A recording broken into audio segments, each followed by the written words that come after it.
Desliga o ruído, ligue-se aos factos. Este verão, o Observador tem para lhe oferecer 10 estadias em hotéis de luxo. 2 noites, 2 adultos. Aproveita a nossa promoção e assina o Observador com até 50% de desconto em observador.pt. Desliga o ruído, ligue-se ao essencial. Esta é a história do dia da Rádio Observador. O estafeta que venceu uma batalha contra a Glovo.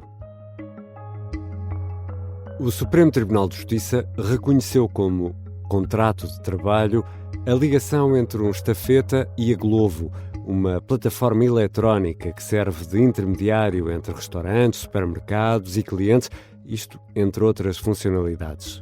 Há muito que milhares de estafetas em vários países defendem que têm uma relação laboral com as plataformas eletrónicas que, por seu lado, alegam que são meros intermediários entre empresas, prestadores de serviços e clientes. É sobre esta decisão do Supremo que vou conversar com Inês Capucho, jornalista da secção de Economia do Observador e que acompanha temas ligados à tecnologia. Eu sou o Ricardo Conceição e esta é a história do dia de sexta-feira, 30 de maio.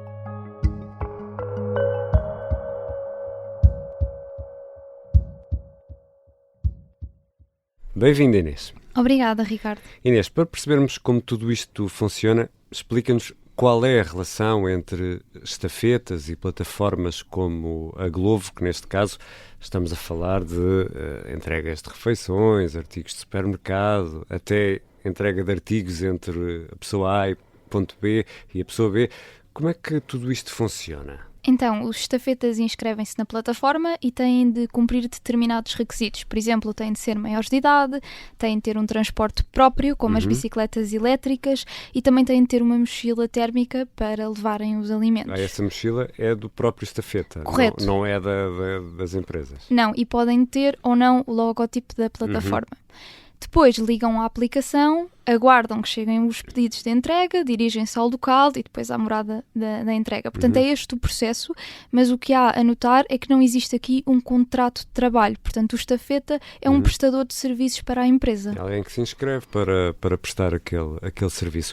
Então, vamos agora, se calhar, ao início desta história de hoje. Então, a história, como acontece na maioria destes casos que aqui em Portugal opõem as plataformas e os estafetas, começa com uma ação interposta pelo Ministério Público após uma fiscalização da Autoridade para as Condições de Trabalho, que é a ACT. Numa primeira instância, a Glovo venceu, portanto, o Tribunal não reconheceu a existência de um contrato de trabalho entre a plataforma e o estafeta. E depois houve o tradicional recurso, neste caso da primeira instância para a relação? Exato, o Ministério Público recorreu para a relação e a relação também deu razão à Glovo e concluiu que não existia um contrato de trabalho e justificou a decisão com vários fatores. Por exemplo, o estafeta paga para utilizar a plataforma da Glovo ou pode decidir em que regiões é que quer operar, durante quanto tempo, pode também recusar a entrega de determinadas encomendas ou pode ligar-se e desligar-se da plataforma sempre que quiser e daí não resultam quaisquer consequências. Então a relação considera que não existe um contrato de trabalho. Ou seja, que há uma prestação de serviço no fundo e que o estafeta é livre de prestar esse serviço ou não, consoante a sua disponibilidade. Certo, tem autonomia. Mas agora o Supremo Tribunal de Justiça, e estamos a falar aqui de um caso, não é? De um estafeta, teve o entendimento exatamente contrário. Exatamente, completamente oposto, e é a primeira vez que o Supremo reconhece o contrato de trabalho de um estafeta, ainda que este estafeta tenha deixado de prestar serviço em janeiro de 2024, portanto há mais de um ano, por vontade própria. E estes argumentos que eu mencionei por parte da relação são considerados pelo Supremo como não tendo relevo decisivo, e aqui estou mesmo a citar. Portanto, o Supremo dá mais relevância ao facto de existir, por exemplo, um seguro de acidentes pessoais ou de o estafeta depender da plataforma, neste caso da Glovo, para fazer as entregas.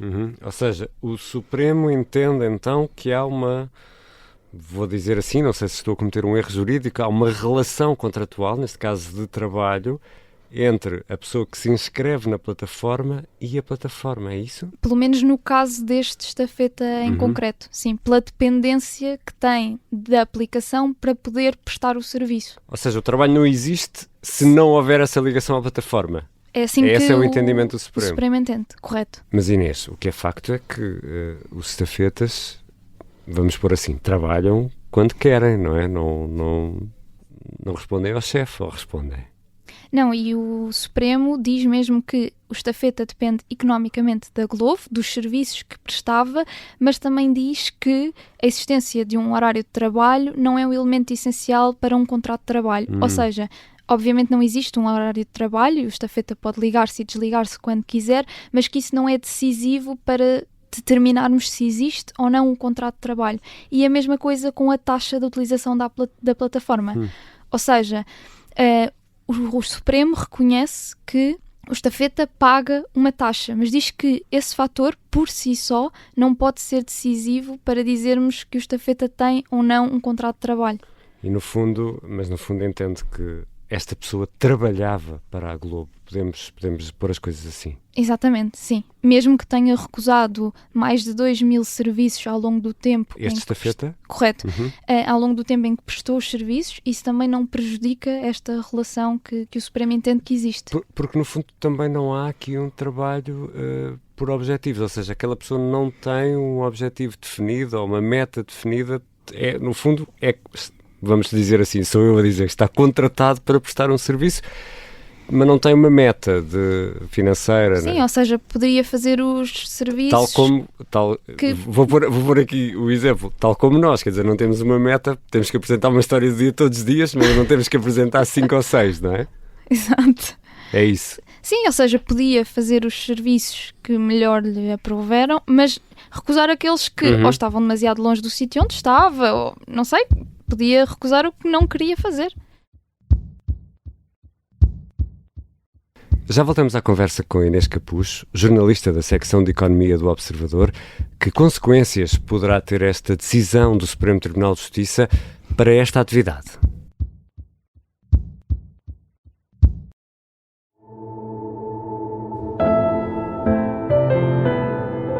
O Zé Faz 25 é um podcast de ficção para ouvir em 8 episódios. Uma coprodução Coyote Vadio e Observador, da autoria de David Neto e Manuel Pureza. O teu pai não faz ideia do que é fazer contas, caraças. Contas ao fim do mês. Mas o que é que tu queres que eu faça, então? Pedro, quem é que te deu o meu número? Não interessa, passa-lhe o telefone.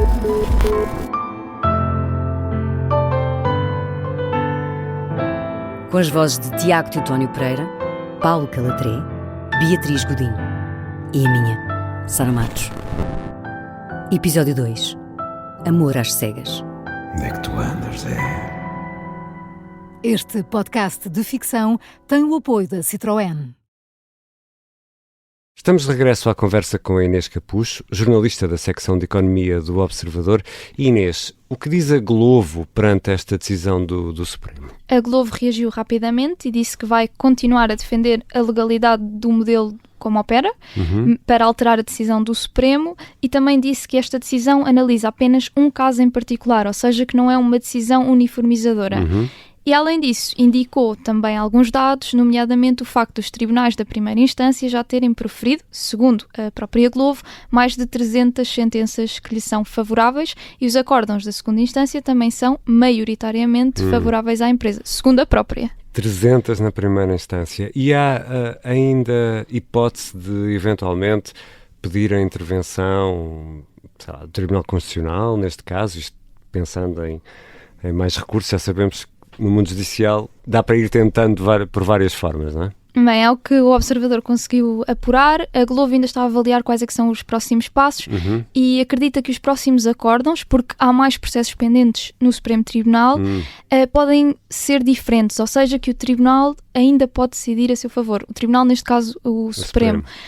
Mas, na teoria, sim, ir para o Constitucional é uma possibilidade e também recorrer a instâncias europeias. Mas é tudo na teoria, portanto, não conseguimos prever se a Glovo vai fazer ou não. Fiquei com aquele número das 300 decisões na cabeça, há pouco quando falavas da reação da Glovo a este caso, ou seja, há 300 decisões no sentido contrário, considerar que não há qualquer contrato de trabalho entre a plataforma e os estafetas. Agora temos, no entanto, uma decisão de um Tribunal Superior, o Supremo. Isto, na prática, pode ter alguma consequência ou não? Inicialmente podíamos pensar que não, porque o estafeta já não presta serviços para a Glovo. Contudo, segundo advogados ouvidos pelo Observador, podem existir duas consequências.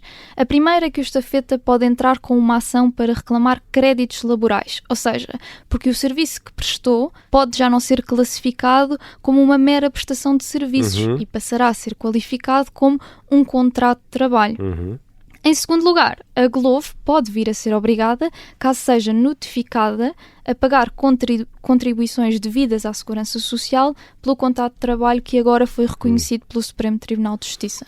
E para os outros centenas, milhares talvez de estafetas, no fundo para esta atividade, esta decisão poderá ter alguma consequência direta? Obviamente que cada caso é um caso, com pormenores específicos e distintos. Ainda assim, a decisão do Supremo abre a possibilidade de futuros casos serem decididos da mesma forma, porque na prática há aspectos que são transversais às diferentes plataformas, pelo menos é o entendimento dos advogados consultados pelo Observador. E esta, no fundo, é uma questão que tem motivado grande discussão em Portugal e noutros países. Em todas estas plataformas há esta discussão, no fundo, tentar perceber se há ou não um contrato de trabalho, não é? Como é que estas pessoas atuam no mercado laboral? Sim, temos falado aqui muito sobre a Glovo, mas a Glovo não é a única que enfrenta processos em tribunal. A Uber também tem, nomeadamente relacionados com os estafetas. A Bolt tem vindo a dizer que não, mas no fundo é uma disputa entre as plataformas, que consideram os estafetas como meros prestadores de serviços e até dizem que os estafetas não querem um contrato de trabalho, e as autoridades, como a ACT, que querem os estafetas reconhecidos e com um contrato de trabalho para terem direitos, como um subsídio de férias ou um subsídio de Natal. Porque nesta altura não têm nada disso, não é? Ganham consoante os serviços que prestam. Correto, nem sequer têm um salário mínimo, por exemplo. Obrigado, Inês. Obrigada, Ricardo. Inês Capucho é jornalista da secção de Economia do Observador e acompanha temas ligados às tecnologias. Ficam ainda 3 notas para esta sexta-feira e fim de semana. No sábado, 31 de maio, termina o prazo para a limpeza obrigatória de terrenos. E atenção que este prazo já foi prolongado, deveria ter terminado no final de abril. No domingo, 1 de junho, arranca oficialmente a época balnear. Alguns concelhos já anteciparam esta formalidade que, por exemplo, se traduz em ter nadadores salvadores nas praias. E fica ainda uma proposta para esta sexta-feira e fim de semana no Porto, Serralves em Festa, 3 dias de festa e arte com entrada gratuita. Esta foi a história do dia. A sonoplastia é da Mariana Sousa Aguiar, a música do genérico do João Ribeiro. Eu sou o Ricardo Conceição. Bom fim de semana.